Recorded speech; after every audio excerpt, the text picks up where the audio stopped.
நமஸ்காரம். மீனாட்சிதாசன் பேசுகிறேன். ஆலயம் அறிவோம் பகுதி 80 மீனாட்சி அம்மன் கோயிலை பற்றி சொல்லிட்டு வரேன். உலக பிரசித்தி பெற்ற சித்திரை திருவிழாவின் அங்கமாக மதுரை வைகை ஆற்றில் கள்ளழகர் ஆற்றில் இறங்கும் வைபவம் கோலாகலமாக மதுரையில் ஜோராக நடந்துட்டு இருக்கு. என்ன சாமி, மீனாட்சி அம்மன் கோயிலை பற்றி தான் சொல்லிட்டு வரேன். கடந்த 80 நாட்களாக நாங்களும் கேட்டுட்டு இருக்கோம். அதில் கடந்த 12 நாட்களாக சித்திரை திருவிழா பற்றி சொல்லிட்டு வந்தேள். இன்னும் திடீர்னு இப்போ அழகர் திருவிழாவுக்கு போயிட்டேள் அப்படின்னா ஊரே இப்போ அழகர் திருவிழா பார்த்துட்டு தான் இருக்குது.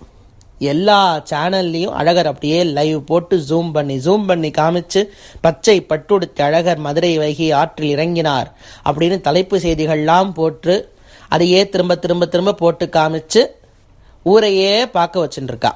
ஊரே அழகர் தான் இப்போ பார்த்துட்டு இருக்கு. நம்ம மட்டும் எதுக்கு உட்காந்துட்டு இப்போ வேறத்தை அனுபவிச்சுட்டு இருக்கணும். ஊரோட ஒத்து வாழ் அப்படின்னு சொல்லி தான் ஒரு பழமொழியே இருக்குது. அந்த பழமொழி கேட்டார் போல நம்மளும் இப்போ அழகர் திருவிழாவை அனுபவிப்போம். ஒரு ஃபார் அ சேஞ்சாக மீனாட்சி அம்மனுடைய கோவிலை அப்படி ஒரு சின்ன பாஸ் பண்ணிவிட்டு ஒரு 3 நாட்கள் அழகருடைய சித்திரை உற்சவத்தை பற்றி ஒரு டேக் டைவர்ஷன் மாதிரி போட்டு அங்கே அழகருடைய திருவிழாவை அனுபவிச்சுட்டு முடிச்சதுக்கப்புறம் திருப்பி மதுரைக்கு வந்துடுவோம். மீனாட்சி அம்மன் கோயிலை பற்றி பார்க்க ஆரம்பிச்சிடுவோம். என்னன்னா, ஆண்டாள் அன்னைக்கு பாடின மாதிரி சிந்தூர செம்பொடி போல் திருமாலிருஞ்சோலையெங்கும் இந்திர கோபங்களே எழுந்து பறந்திட்டனவாள்னு கோலாகலமான அழகர் மலை திருமாலிருஞ்சோல மலைன்னு சொல்லி அந்த மலைக்கு பேர். தென் திருவேங்கடம்னு ஆழ்வார்கள்லாம் பாடியிருக்கா. 5 ஆழ்வார்கள் பாடியிருக்கா. பெரியாழ்வார், ஆண்டாள், பூதத்தாழ்வார், திருமங்கையாழ்வார், நம்மாழ்வார்னு சொல்லி 5 ஆழ்வார்கள் மதுரையில் இருக்கிற அழகரை மங்களாசாசனம் பண்ணியிருக்கா. அந்த ஆச்சரியமான அழகருடைய கோவில் சுந்தரபாகு சுந்தரத்தோளுடையான் சுந்தரராஜன் அழகருக்கு பெயர். அவர் அவ்வளோ அழகாக இருக்கிறதுனால அழகர்னு கூப்பிடுறா.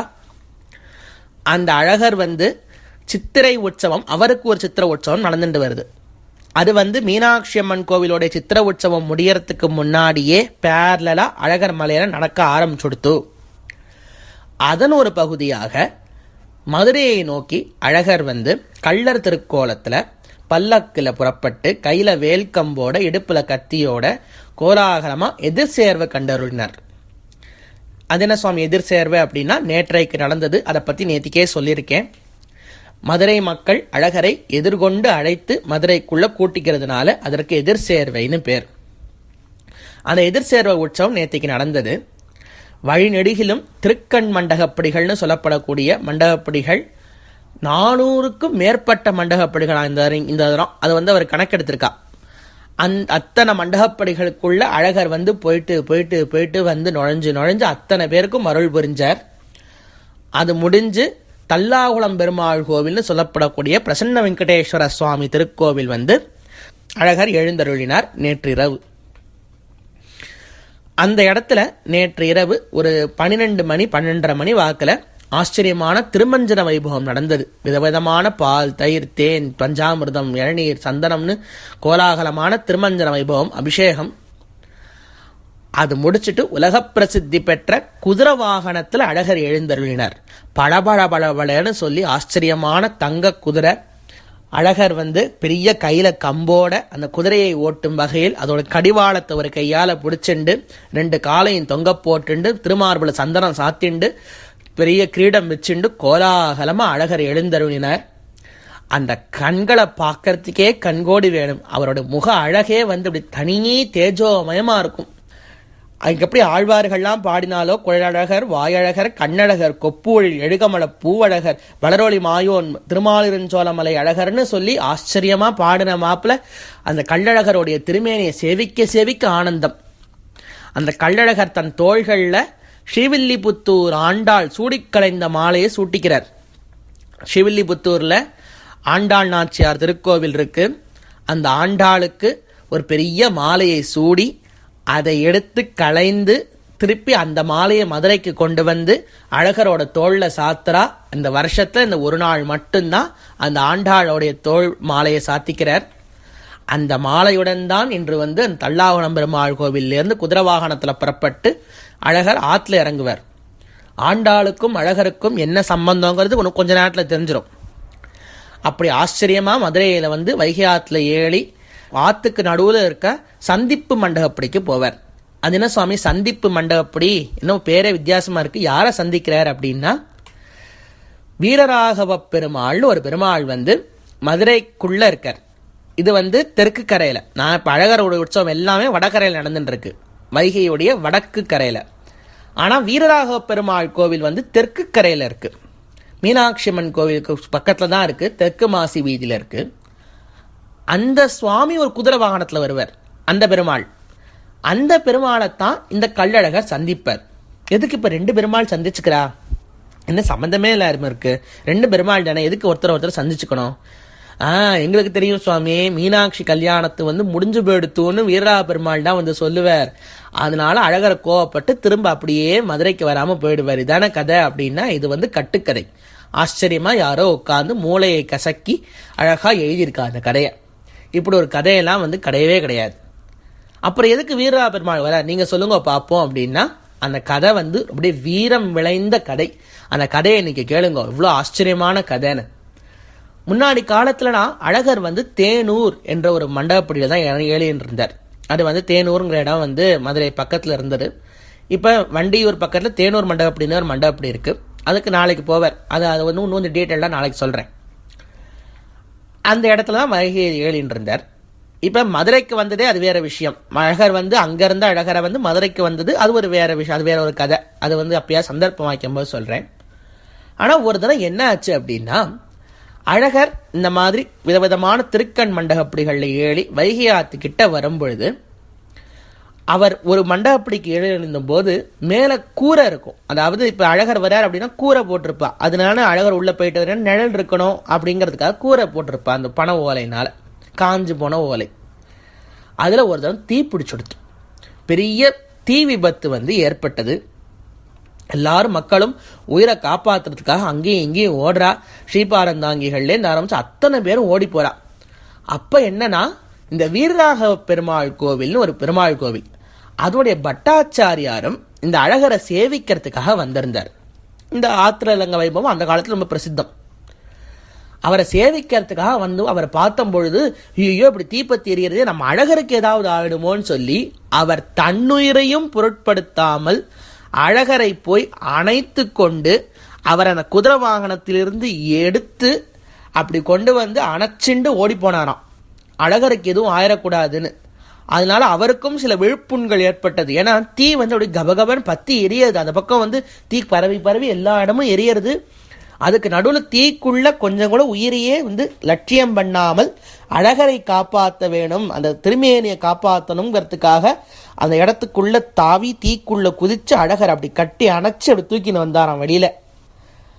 அதை பார்த்த உடனே அப்படியே எல்லாருக்கும் அப்படியே மனசுல இப்படி ஒரு பக்தியா, இப்படி ஒரு அழகர் மேல வந்து ஒரு ஆசையா பிரீத்தியா அப்படின்னு சொல்லி எல்லாரும் வியப்படைய, அப்ப இருந்த ராஜா வந்து கேட்குறான், இவ்வளோ பண்ணி கொடுத்துருக்கேன், அழகருக்கு காப்பாற்றி கொடுத்துருக்கேன், உங்களுக்கு நாங்கள் என்ன கைமாறு பண்ணணும் அப்படின்னோடனே அவர் கேட்குறார், எனக்குன்னு ஒன்று வேண்டாம், என்னுடைய கோவில் வந்து என்னோட பெருமாள் மதுரை வீரராகவ பெருமாள் இருக்கார் தெற்கு மாசி வீதியில், அவரும் இந்த அழகர் வரும்பொழுது இந்த ஆற்றுல அவரும் ஏழட்டும், அவரும் சித்ரா பௌர்ணமிக்காக இந்த வைகை ஆற்றுக்கு வரட்டும் அப்படின்னு சொல்லி தாராளமாக எங்களோட அழகரையே நீங்கள் காப்பாற்றி கொடுத்துருக்கேள், இது சாதாரண விஷயம்னு சொல்லி அவரும் அந்த சித்ரா பௌர்ணமி அன்றைக்கு வீரராக பெருமாளும் அந்த வைகை ஆற்றுக்கு எழுந்தருள்வார்.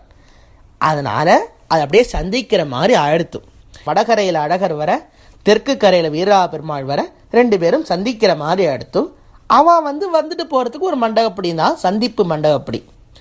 அதுதான் இன்னி வரைக்கும் சந்திப்பு மண்டபப்படியா அந்த வைகை ஆற்றுல இருக்கு. அதில் தான் ஃபஸ்ட்டு அழகர் ஆற்றுல இறங்கி அந்த இடத்துக்குள்ளே போவார். எதுக்கு சுவாமி ஆற்றுல இறங்குறார் அப்படின்னா, மண்டூக மகரிஷின்னு ஒரு மகரிஷி வந்து தவம் பண்ணார் வைகை ஆற்றுல.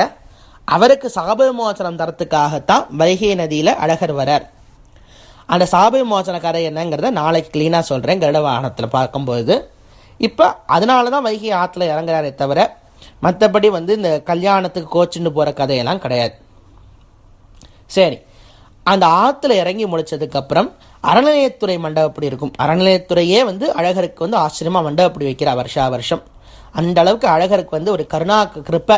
என்னன்னா எல்லாருக்கும் எந்த விதமான மக்களுக்கும் ஒன்றோடு ஒன்றாக கலந்து நம்மளுக்கும் அழகருக்கும் வித்தியாசமே தெரியாத அளவுக்கு வந்து அவர் நமக்குள்ள ஒருத்தராக கலந்து அருள் புரிவாராம். அதனால தான் வந்து எல்லாருக்கும் பிடிச்ச தெய்வம் அழகர்.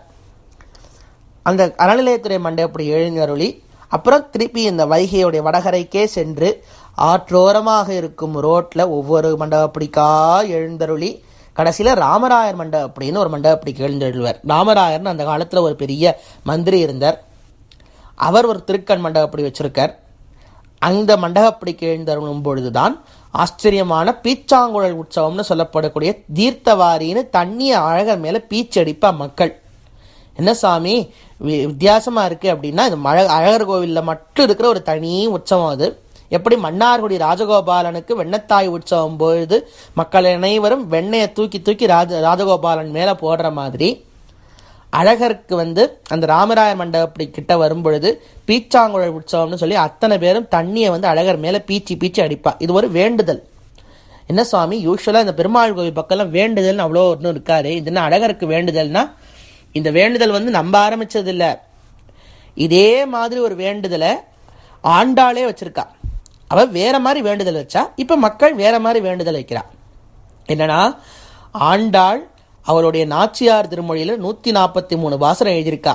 அந்த 143 பாசுரத்தில் ஒரு பாசுரம் சொல்லியிருக்கா, நாறு நறும்பொழில் மாலிருஞ்சோலை நம்பிக்கு நான் 100 தடாவினில் வெண்ணெய் வாய் நேர்ந்து பராவி வைத்தேன் 100 தடா நிறைந்த அக்கார அடிசில் சொன்னேன்னு வேண்டுதல் வச்சிருக்கா ஆண்டாள். என்னன்னா, ஆண்டாள் வந்து அழகர்கிட்ட வேண்டாளாம், எப்படியாவது வந்து நீ என்னை வந்து கல்யாணம் பண்ணின்றோ, நான் வந்து உனக்கு வந்து 100 கங்காளம், அதாவது பெரிய தடான்னு சொல்லப்படக்கூடிய அண்டா நிறைய 100 அண்டா நிறைய வெண்ணையும் 100 அண்டா நிறைய அக்கார அடிசில்னு சொல்லப்படக்கூடிய சக்கரை பொங்கல் மாதிரி அது. ஆனால் சக்கரை பொங்கலுக்கும் அக்கார அடிசிலுக்கு என்ன வித்தியாசம் அப்படின்னா, சக்கரை பொங்கலை வந்து நீங்கள் வந்து தண்ணியில் வேகப்படுவேல் சாதத்தை அரிசியை. ஆனால் அக்கார அடிசில் வந்து பால்லையே வேகணும். ஒரு அரிசிக்கு ஒரு முந்திரி பருப்பு, ஒரு முந்திரி பருப்புக்கு ஒரு பாதாம் பருப்பு, ஒரு பாதாம் பருப்புக்கு ஒரு பிஸ்தா பருப்புங்கிற விதத்தில் அப்படியே நெய் அப்படி கொட்டினா அப்படி கை வழியாக வழியணுமா, மூட நெய் பெய்து முழங்கை வழிவாரன்னு. அந்த அளவுக்கு ஆச்சரியமாக சக்கரை பொங்கல் ஒரு வாய் சாப்பிட்டாலே ஸ்ட்ரெயிட்டாக மோக்ஷந்தான், சுகர்லாம் ஏறி போகிற அளவுக்கு. அந்த மாதிரி ஒரு அக்கார அடிசில் 100 அண்டா நிறைய பண்ணித்தரேன்னு ஆண்டாள் வேண்டியிருக்கா. ஆண்டாளே வந்து வாய் திறந்து வேண்டின ஒரே வேண்டுதல் இதுதான். இதை ஒரு நாள் என்னாச்சு அப்படின்னா, ராமானுஜர்னு ஒருத்தர் இருந்தார். இப்போ ஆண்டாள் வேண்டியிருக்கா அப்படின்னா, ஆண்டாள் வந்து இதெல்லாம் பண்ண முடியாது. இப்போ ஏழைப்பட்ட குளத்தில் தான் பிறந்தா. பெரியாழ்வார் ரொம்ப ஏழை தான். ஆண்டாள் வந்து சாதாரண குளத்தில் தான் நான் வேண்டுதல் தான் செஞ்சா. கடைசியில் வந்து ஆண்டாள் வந்து அதாவது பெருமாளோட ஐக்கியமாயிட்டா. இதை இந்த பாசுரத்தோட வியாக்கியானத்தை ராமானுஜர்னு ஒரு பெரிய மகான் இருந்தார். பகவத் ராமானுஜர் எல்லாருக்கும் தெரியும். ஸ்ரீரங்கத்தில் ஆச்சரியமாக எத்திராஜன்னு சன்னியாசிகளுக்கெல்லாம் ராஜாவா அவர் ஏழிருந்தார்.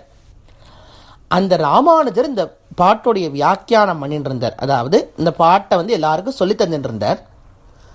அப்போ என்ன ஆச்சுன்னா, சுச்சோ ஆண்டாள் வேண்டியிருக்காளே, வேண்டுதலை நிறைவேற்றாமல் இருக்கக்கூடாதே, இப்போ என்ன பண்ணுறது அப்படின்னு ராமானுஜர் யோசிக்க, அவரே கிளம்பி அழகர் கோவில் வந்து 100 அண்டா நிறைய வெண்ணையும் 100 அண்டா நிறைய அக்கார அடிசிலும் பண்ணி தந்தாராம் அழகருக்கு. பண்ணி அதை நைவேத்தியம் பண்ணி ஆண்டாளோட நைவேத்தியத்தை நான் நிவர்த்தி பண்ணிட்டேன், எப்படியாவது ஆண்டாள் இனிமே வந்து அந்த வேண்டுதல் பாக்கி இல்லாமல் பண்ணிடலாம் அப்படின்னு சொல்லி 200 அண்டா மொத்தத்தில் 100 அண்டா வெண்ணெய் 100 அண்டா அக்கார அடிசில் பண்ணி நைவேத்தியம் பண்ணி கடைசியில் ஸ்ரீவில்லிபுத்தூர் போய் ஆண்டாளை சேவிச்சாராம். ஆண்டாள் சாட்சாத் பெருமாளோட பத்னி. அவள் வந்து வேண்டியிருக்கான்னு சொல்லி ராமானுஜர் வந்து எவ்வளோ கருணையோட இந்த இவ்வளோ இது பண்ணி கொடுத்துருக்கார் பெருமாளுக்கு அண்டாவா. அதற்காக ஆண்டாள் என்ன பண்ணாலாம், அண்ணாவே வாங்கோ அப்படின்னு ராமானுஜரை கூப்பிட்டாராம். ஏன்னா எனக்கு அண்ணா இருந்தால் எப்படி என்னோட வேண்டுதலை நிறைவேற்றி வைப்பாரோ அந்த மாதிரி நீங்கள் வந்து என்னோட வேண்டுதல் நிறைவேற்றி வச்சிருக்கேன்னு சொல்லி ராமானுஜரை அண்ணான்னு கூப்பிட்டாலாம். அந்த ராமராய மண்டபப்படி அது முடிஞ்சதுக்கப்புறம் அழகர் வந்து அண்ணா நகர்னு சொல்லப்படக்கூடிய அந்த இடத்துலலாம் அப்படி ஃபுல்லாக சுற்றிட்டு இரவு வந்து வண்டியூர் போய் சேருவார். இதான் இன்னைக்கு அழகரோடைய ஸ்கெடியூல். இன்னைக்கு ஃபுல்லாக அழகர் வந்து அந்த குதிரை வாகனத்தில் ஏறி சந்து பொந்துக்குள்ளான் நுழைஞ்சு அத்தனை பேருக்கும் அருள் புரிவர். நம்மளும் அந்த அழகரை பார்த்து அழகரோடைய கிருபா கட்டாட்சத்துக்கு ஆளாவோம். நாளை சந்திப்போம்.